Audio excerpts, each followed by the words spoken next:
After a cold front swept through the region late last night, temperatures dropped 20 degrees today as those clouds rolled in.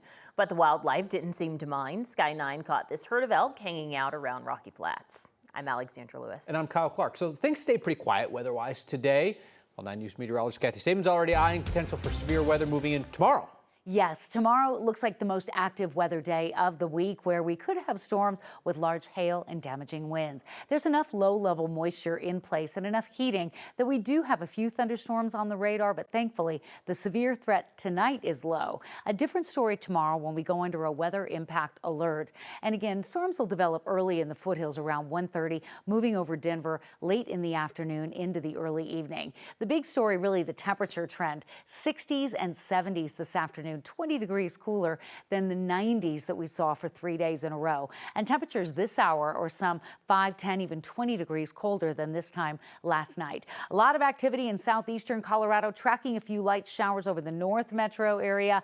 Heaviest thunderstorms with wind and hail continue outside of Alamosa, Trinidad, La Junta, and Lamar, tracking toward the northeast. Heavy rain with a flash flood warning just outside our state's border.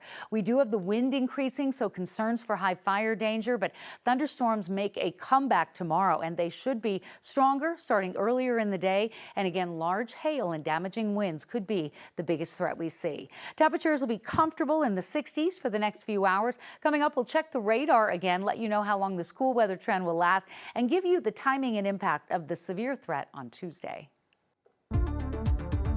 The arrest of a prominent businessman today in Florida has direct consequences for families across the U.S., including here in Colorado. This comes about a year and a half after 9 News Investigates brought you the story of a trust fund that went belly up. Chris Vanderveen has more on the missing cash, the families left behind, and the person the feds now say is to blame. Sitting in his kitchen, bandage over his nose. Yeah, for cancer, skin cancer in me. Milt McMinn wonders if life's challenges will ever cease. Aren't I lucky? Yet he'll also tell you today is at least a good day. I think it's about time. Past about time. He's talking about this indictment unsealed in Florida Monday, announcing federal charges against a man named Leo Joseph Gavoni, a man accused of using the Center for Special Needs Trust Administration as his own personal piggy bank. Good afternoon. Federal investigators say Gavoni took out more than $100 million from the trust fund with little intention of paying it back. Gavoni and his co-conspirators embezzled the money entrusted to them and used the money as a slush fund to enrich themselves. That trust fund included money from thousands of people around the U.S., one of whom is Milt McMinn's son. I'm Chase McMinn's father. He's now quadriplegic. He can't speak, he can't walk, he can't talk. Chase McMinn was nearly killed when a man shot him in the face in 2017. His recovery remains very much ongoing. When $100 million went missing from the trust, his dad discovered more than $100,000 of it belonged to Chase. We knew he was going to need that, every dime of it, to keep him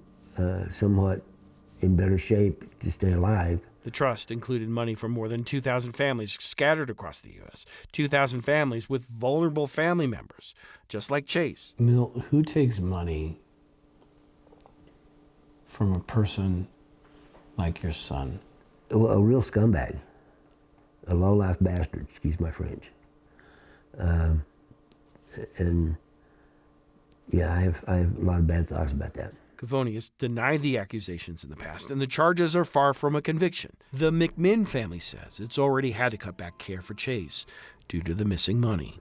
Chris Vanderveen, 9 News. Federal investigators believe Leo Gavoni used the cash to pay for properties and finance business ventures for family members. There's some hope that if convicted, some of those properties could be used to help refill missing trust money. The U.S. Supreme Court is allowing the Trump administration to quickly deport convicted criminals to third countries, as in not here and not the place that they're from. Immigration agents put 8 people convicted of serious crimes in the U.S. on a plane to South Sudan last month. They were from countries including Myanmar, Vietnam, and Cuba. A judge in Boston found that the flight violated his court order, which requires people to have time to argue that they could be in danger of torture if they're sent to those third-party countries. The U.S. Supreme Court did not explain the reasoning behind today's emergency ruling in favor of the Trump administration. In a dissenting opinion, Liberal Justice Sonia Sotomayor said the court was rewarding lawlessness by allowing the Trump administration to violate the immigrants' due process rights while the court case continues to proceed. A state employee is suing Democratic Governor Jared Polis, suing to prevent the state from sharing people's personal information with ICE agents. During court hearing today, a member of the governor's cabinet said the state has cooperated with ICE like this at least once before, back in March. Joe Barella, head of the state labor department, took the stand on the governor's behalf. His department received a subpoena for employment and contact information for 35 adults who sponsored unaccompanied migrant children. State law prevents sharing information with ICE unless the request is court-issued or if there's a criminal investigation. When asked in court, Barella could not identify the criminal investigation. Sitting here today on behalf of the governor's office, is there any specific criminal investigation that the governor's office contends this subpoena was issued in relation to?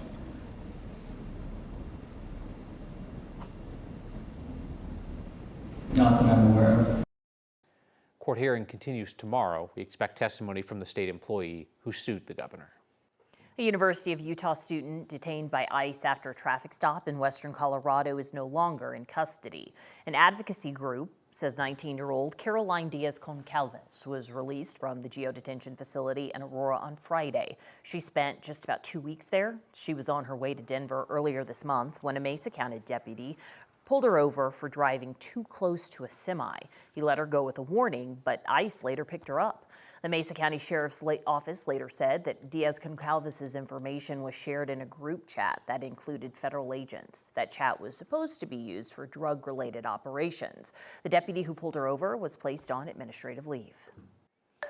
The family of a missing teenager from Aurora is offering a $5,000 reward for information about her disappearance. Erica Long is 14 years old. She was last seen 8 days ago. Aurora police believe that she left her house near East Dry Creek and South Gartrell and never came back. Police say they're working on this case with the FBI, Homeland Security, and the National Center for Missing and Exploited Children. The body pulled out of a lake in northern Colorado is the 80-year-old man who's been missing from Fort Collins. Coroners now identified him as Larry Baker. He was reported missing last Tuesday after he left home and didn't return. The Larimer County Sheriff's Office found the body in Watson Lake yesterday. Coroner's report says Baker drowned. His death is listed as an accident. A man from Colorado celebrating his honeymoon in Florida has died after he was hit by lightning. Someone's been hit by lightning. We're just pumping his chest right now. Okay. Is that what we should be doing? Volusia Beach safety said it happened on Friday. They say Jake Rosenkrantz was standing in an ankle-deep water at New Smyrna Beach when he was hit by that lightning. It's what they call a blue sky lightning strike. Super rare occurrence. The storm was still several miles away when the lightning struck. Now, the National Weather Service says that can happen up to 20 miles outside a storm. Reality is that this is like a tragic occurrence, and unfortunately, people are in the area and did happen to see it. 2 other people were struck by lightning at a nearby golf course on that same day, but they're both expected to be okay. So the weekend heat's done, but we know, right, it's only June. We got several more months of heat ahead. Anytime temperatures get above 85 degrees and stay there, there's a chance roads could buckle. Here's 9 News reporter Spencer Swisher. Like a Hot Wheels track. It can be dangerous. When you hit a buckle in the road, you could get some airtime. I mean, if the thing buckles a foot or two, you can launch cars, Steve Long teaches transportation engineering and highway design at MSU Denver. This buckle happened Sunday on westbound US 36 in Broomfield. It was small enough to avoid being a launch pad, but the hot weather is to blame for the damage. Just think of it as this big, long ribbon that starts to expand, and it just blows out. CDOT crews have put in a temporary fix with plans to repair it permanently. And Steve says in Colorado, this is fairly common. This extreme heat that we saw baking down on this long stretch of highway that's, this white stretch of highway that's absorbing a lot of that heat, it's going to create a problem. This isn't the first time that US 36 has fallen apart. Nearly 6 years ago, it literally collapsed, almost surely unrelated. They decided to mark the occasion by opening up a crumble cookie right across the street. And it's not just on US 36. Road buckling in Colorado happens frequently enough. We've done this story before. Parker Road has buckled in this extreme heat. They might as well rename it Buckley Road. Yeah! We asked CDOT's chief engineer, Steve Harrelson. Steve Harrelson, back in 2021, said the same thing as our Steve circa 2025. Extreme heat on concrete can cause it to buckle, and there's really no way to see it coming before it happens. It's total coincidence. These things happen randomly, in highways all over. Buckle up. With this heat, it's bound to keep happening. Spencer Soysher, 9 News.